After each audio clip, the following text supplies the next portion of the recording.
Yo, what's up guys? This is Tellz, and welcome to part 2 of the Felcycle Secret guide to navigating through this whole secret as we move forward.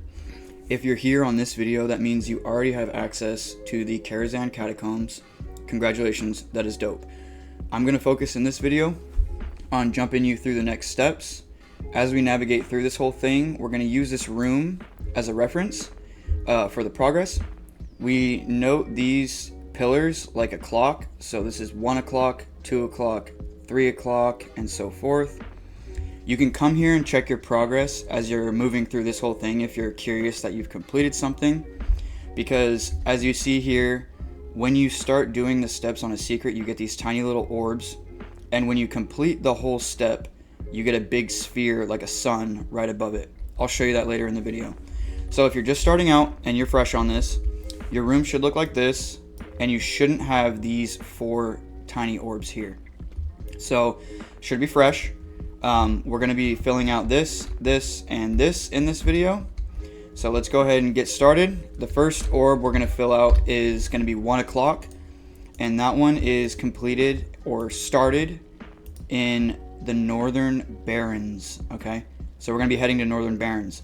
Closest place to that is going to be Ratchet. You can get there from the boat to Booty Bay, or if you don't want to go down to Booty Bay, you can just portal out here and fly. So let's get ourselves over to the Northern Barrens, and I'll see you guys there. Alright, so we're in Northern Barrens now, and where we're going to be heading is to this little hut on the map. You can see it's like a little house. You can see it as you're coming up to it because it's a big landmark. It's like a rock here with these little towers around it, and we're going to be flying to the base of it, to this tiny little monument called the Humble Monument. What you're going to need to do is, you should have your Torch of Pyrith at this point. Take it out and hold it next to this monument. You're going to want to hold the torch out until you receive the buff called the Light of Their Love. Once you get the buff, it's a 3-hour buff. We're going to go from here out to Nagrand in Draenor, in the actual alternate timeline Draenor though. So that's going to be located right here. And we're going to be going to Nagrand. It's this location. Now this one's a little funky because the NPC here can be located in 2 areas, but it's going to be in this general location. So let's move on out to the alternate timeline Nagrand, which you can use your Garrison Hearthstone, or you can navigate through the portal room to get there. Alright, so let's go. I'll see you guys there. Okay, so alternate timeline Nagrand. We made it here. Where we're going to be heading is this little pond right here. You can see my character. It's next to this little hill. And you're going to be looking for this like wall. We're going to this pond. We're going to take our buff, the Light of Their Love, to Olgra, the young version of Olgra. And your torch will activate, connecting to Olgra, which will give you a second stack of the Light of Their Love. Now I do want to note one thing. This NPC can be located in one other area, depending on if you completed the quest, which is called Consumed by Vengeance. If you did complete that quest, you won't see Olgra here. She's actually going to be located here, inside of this little village. You'll see her on a hill inside, and that's just right there where that little hut is on the map. I can't really show you that because I don't have that location, you know, I don't have that quest complete on this character, but it's very simple. It's just right there. So she's either here or in this village. Once you've got the second stack of the Light of Their Love, we're going to be going to Maldraxxus, which is actually in Shadowlands. So that's going to be here, and we're going to be heading to this area here. So let's go ahead and take this second stack buff and make our way there. I'll see you guys out in Maldraxxus. Okay, so you went out and you got Mancrick's memorial thing. You went to his wife as a child in the alternate timeline. Now we're going to get the third location, which is the final location. As you can see on my map, it's in Maldraxxus right here. And where you guys are going to be looking or flying to is this like door entryway thing here that's kind of built into the mountainside. You can see Olgra here, Decimator Olgra. She is now in the afterlife, and just by standing next to her, you're going to receive your 3rd stack of the Light of Their Love, which is the last step to part 1. You should have your orb. I will show you guys the orb in the room, and we're going to move on to part 2. So let's get back to the orb room real quick just to show that off and move this thing forward. Good job. Okay, so we're back in the Felcycle room, and you can see your glorious progress that you made by proving the undying love from Mancrick and Olgra with this little golden sun you earned over 1 o'clock pillar. That's great. Awesome. Let's move ourselves on to the next phase, which is going to be the 2 o'clock pillar. This one still has some points of contention. There are 2 completion methods that are confirmed. I'm going to explain them both, but then because, you know, your boy Tellz likes to cut corners, I'm also going to explain how you can essentially skip this whole entire step. So, the first completion method is going to require you to have the Perky Pug and the costume called the Dog Saran costume. If you don't have that, you can purchase it from Vashti, that ghost vendor that we found in Azuna. I'll link, you know, information in the description. But he has the costume. It's 25,000 gold. If you don't want to get the Dog Saran costume, you can get one of 3 items. The 3 items that you can get are the, let's see here, Twitching Eyeball, All-Seeing Eyes, or the Gift of Enzoth. And what you're going to be doing with those is we're going to travel ourselves over to the Pandaria zone, and we're going to go to the Vale of Eternal Blossoms. There is another factor here that you need to take into account. Vale of Eternal Blossoms has 2 zones. There is the old zone, which is old school, and you see the old timeline, and there is the present timeline that's affected by Enzoth. To get to the present timeline, if you're not there, you need to speak with Zadormi. I will show you how to do that. But for now, let's make our way over to Pandaria, and I will see you guys there. Alright, so we made it to Pandaria, and we're in the Vale of Eternal Blossoms. Where you're going to want to be focusing or heading to is the Seat of Knowledge. You can see the little dialogue bubble for Zadormi. That's where you're going to want to go on the map. Once you get there, what you're going to want to do is you can tell what phase you're in, because if you see the Shaw corruption down here, that means you are in the old phase and you want to be in the new phase. You won't see that if you're in the new phase. Watch. You can speak with Zadormi here. You need something? And then turn you to the present Go with timeline. honor, friend. And now you'll see all these pillars and the corruption, and you definitely know you're in the present timeline. That is important. So make sure you're on the present timeline, and let's actually do the steps here. I'm going to explain them now. Okay, so there's 2 ways to do this, but they're essentially the same. What you're going to want to do is from the front of the Seat of Knowledge, where you just spoke with Zadormi, you're going to fly up, and we're going to go back here to this little area on the top with this weird looking little obelisk thing. It's called the Nyalotha obelisk. You can see it in the back here.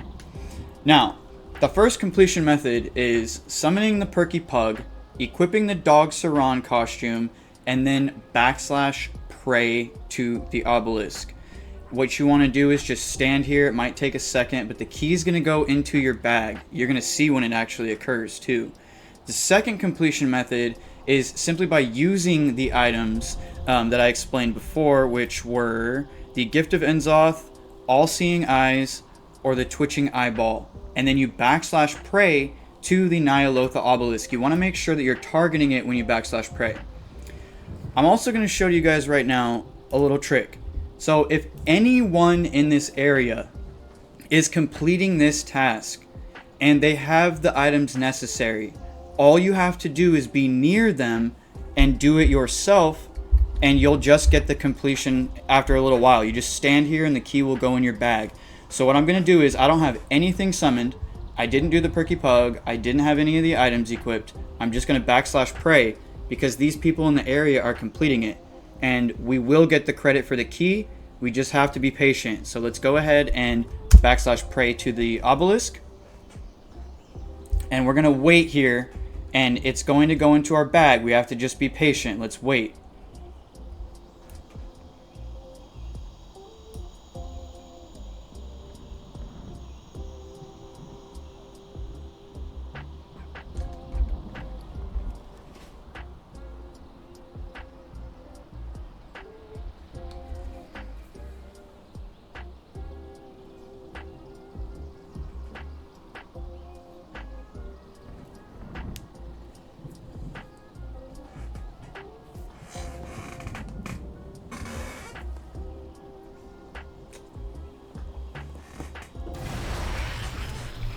Bam, there it is.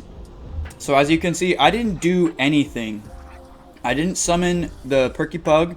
I didn't equip the items. I didn't have anything. But these characters in the area were doing it. So I was able to complete that portion of the quest and just pretty much skip through it.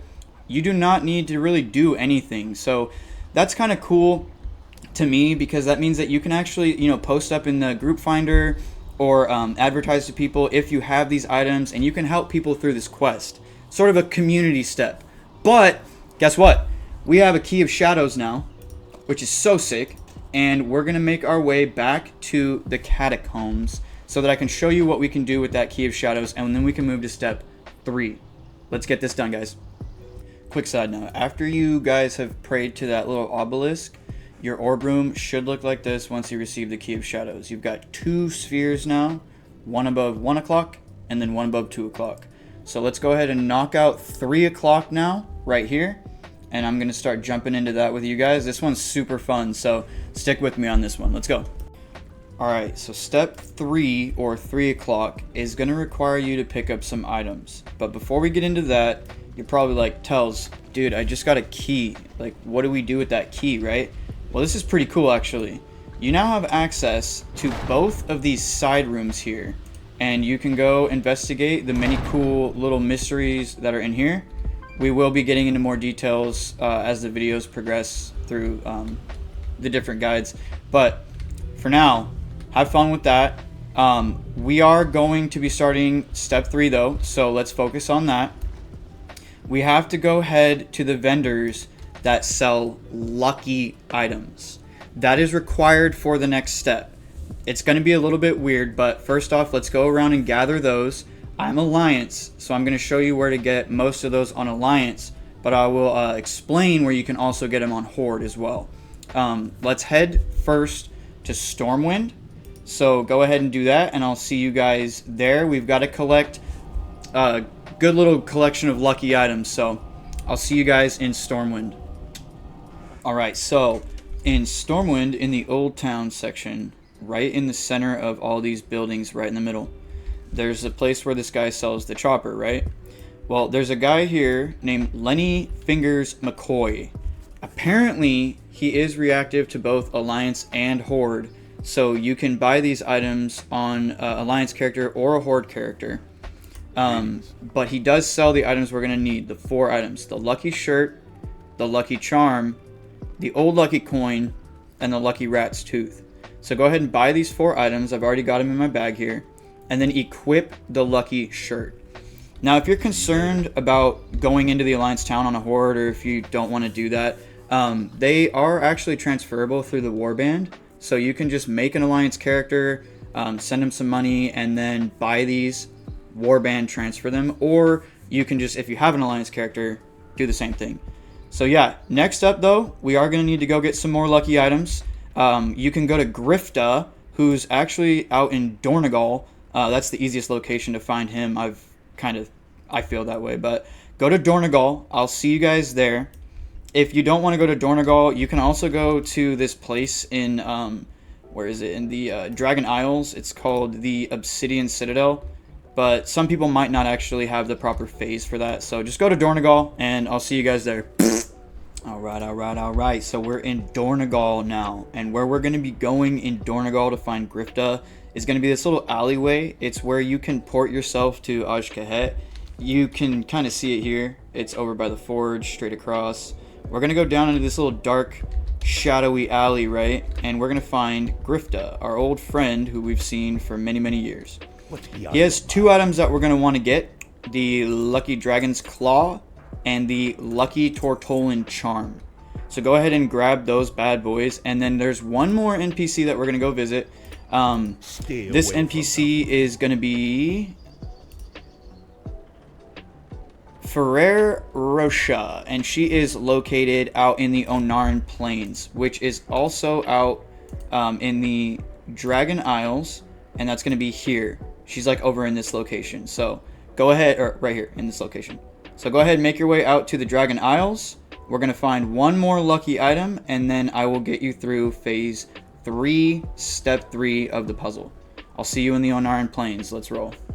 Okay, let's grab the last lucky item.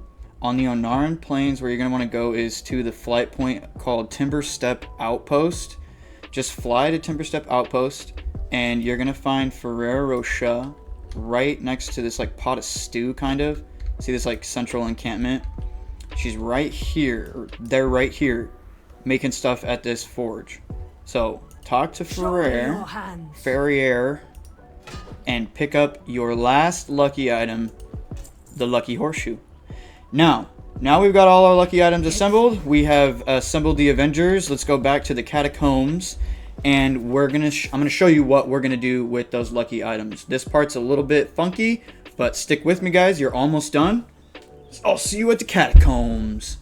Okay, let's start wrapping this up.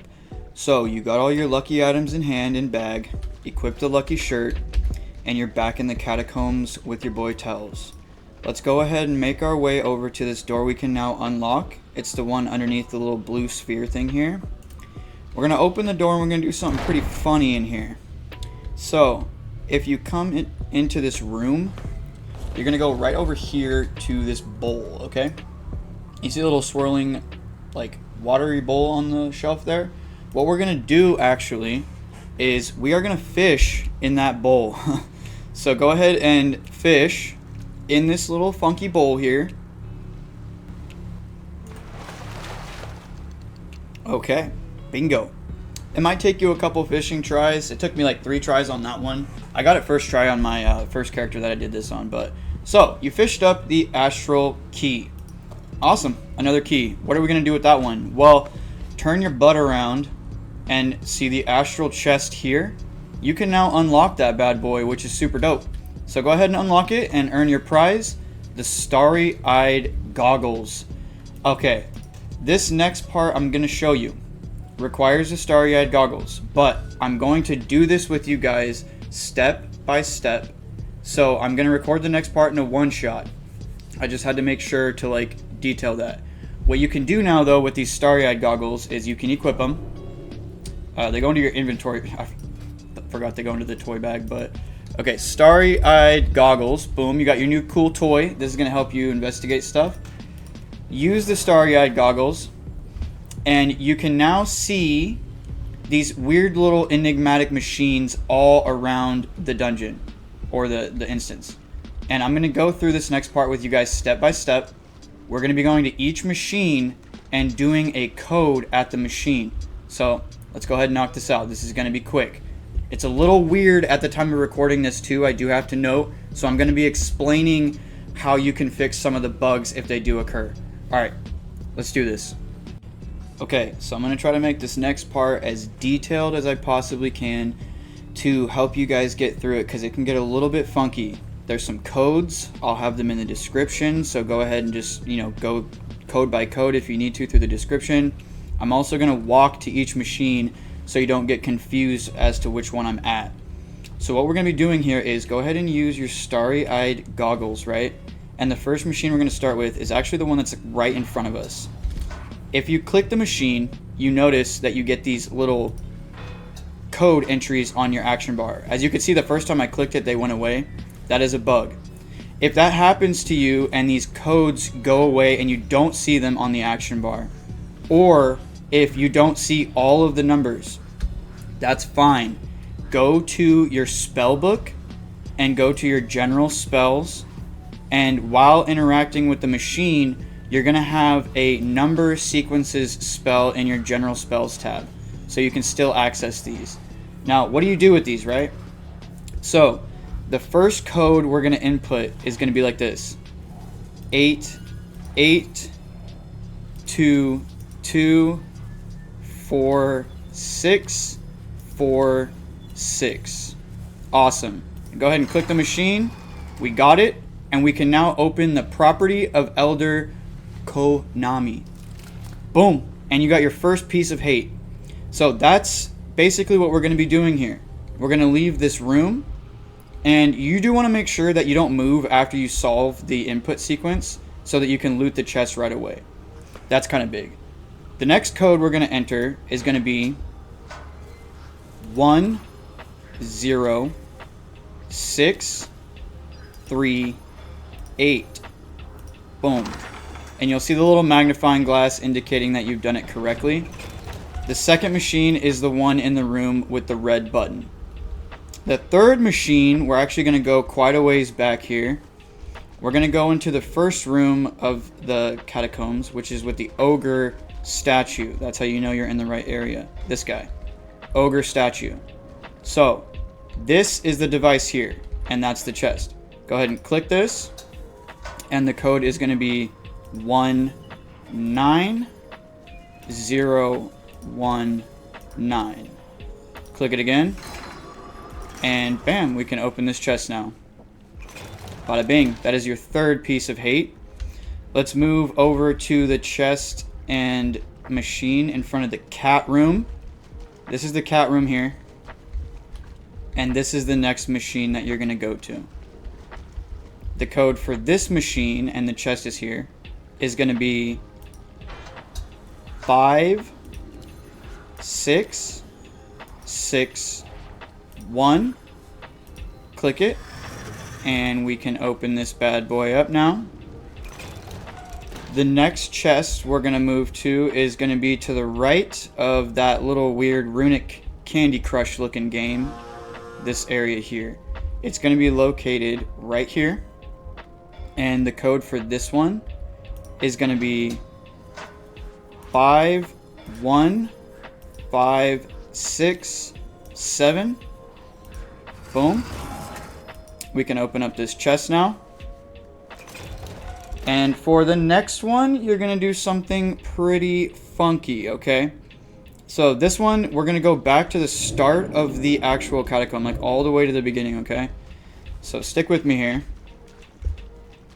You're going to want to pull out your thinking cap that you unlocked at the very beginning of this whole mystery. It's got a very important function to this whole thing.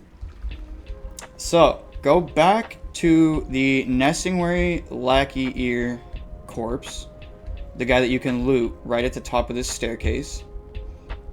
And we're going to put on our thinking cap, okay? We're going to stand right next to the corpse and then put the thinking cap on. So he should be right up here. Right there. Stand right here. Equip the thinking cap, and you're going to get coordinates 0, 0. We're going to navigate ourselves back through the catacombs until our coordinates read, I believe it's -115, and it should be over here. I'll show you. We're going to walk all the way back to the room that the Felcycle is in and input our code. Stay with me, guys. I know this is a long step, but we're almost there. Alright, so this machine, you can ignore all of these. This machine is going to be right here. It's located at -115, which is actually going to be the code we're going to input, which is going to be 115. Input that. Get your piece of hate. And the next chest is going to be pretty easy. We can take the thinking cap off. You don't need it anymore. We are going to go to Rubenstein, the little skeleton guy that's standing right here, or should I say, sitting right here. So this is Rubenstein's chest underneath the machine. That's what you need to loot. You're going to click this one, and we're going to enter the code 52233. Okay, cool. I thought I messed that up there, but it's 52233. And loot the chest. Sorry, guys. 52233. The next one here, we're going to move straight on, is in the Mogu tile room, which is located back at the unlockable doors that you now have the key to, okay? So make your way back to the Mogu tile room. Bop, bop, bop, right under this red button. We're going to go in here. And this one's kind of fun, because you'll notice that there's no actual device in here, but there is. You see that little blue orb? That is your device. So we're going to move our way over here to this, and we got to find, it's the encrypted puzzle box here on the table. So kind of position yourself in between so that you can loot it. And this last code here that I'm going to do in this segment before we do the last machine is let's see, it's going to be 1 7 1 1 2 3 1 7, and click it again. Get your eighth piece of hate, and now we're going to move to the last machine from here. I'm going to cut the video right now because I have to explain the last machine. It's why we needed our lucky items. But guys, we're almost done. This is the last machine we need to do, so let's do this thing. Okay, so from that little Mogu device that we just were at, and we just saw the last one, the last machine we need is called the Lucky Machine. That's what people have called it. So the reason that we call it that is you need your lucky items. And there's still some points of contention about this one where people haven't been sure how to solve it. Some people have input the 7s many times. Some people input it once and just get their solve. I'm going to show you how I get it every time. I move back here. So we're in the Felcycle room, right? We've got our lucky shirt equipped, and we've got our lucky items in our bag. I count to the 7th machine. 1, 2, 3, 4, 5, 6, 7. Okay? And then I'm going to click this, and we're going to go 1, 2, 3, and click it again. We get the solve. That piece of hate you don't need to loot a treasure chest for. It's actually going to go into your bag, directly in there. So you should have 9 pieces of hate, the astral key, and the key of shadows. And guys, guess what? We're done. You made it all the way through steps 1, 2, and 3. You should have a sphere above 1 o'clock, 2 o'clock, and 3 o'clock. If you have any questions about any parts of those steps, let me know. I will answer your questions in the comments as best as I can. I'm going to put all the info that I can in the description. And I will see you guys back here again on the next video, which is going to be part 3. So we're going to be doing 4 o'clock, 5 o'clock, and 6 o'clock. And we'll get you guys caught straight up to where we are. And yeah, I hope you guys had fun doing that. I hope it wasn't too tedious, and I hope I gave you enough info. Love you guys, and until I see you in the next one, stay golden. I hope you guys enjoyed the video. Listen, before you leave, I need to get... Listen, okay. I've been going down the rabbit hole. We've been solving the mystery, and we need to talk about something, guys. Muffins. Okay, so here's the thing. I'm trying to figure out this whole golden muffin theorem thing, and what I did was I went to the local market and started looking at the nutrition facts on these muffins. There were 9 muffins in here, and then I realized it's not the nutrition facts. If I count the nuts on these muffins, then what I can possibly do is get in-game coordinates so that we can figure out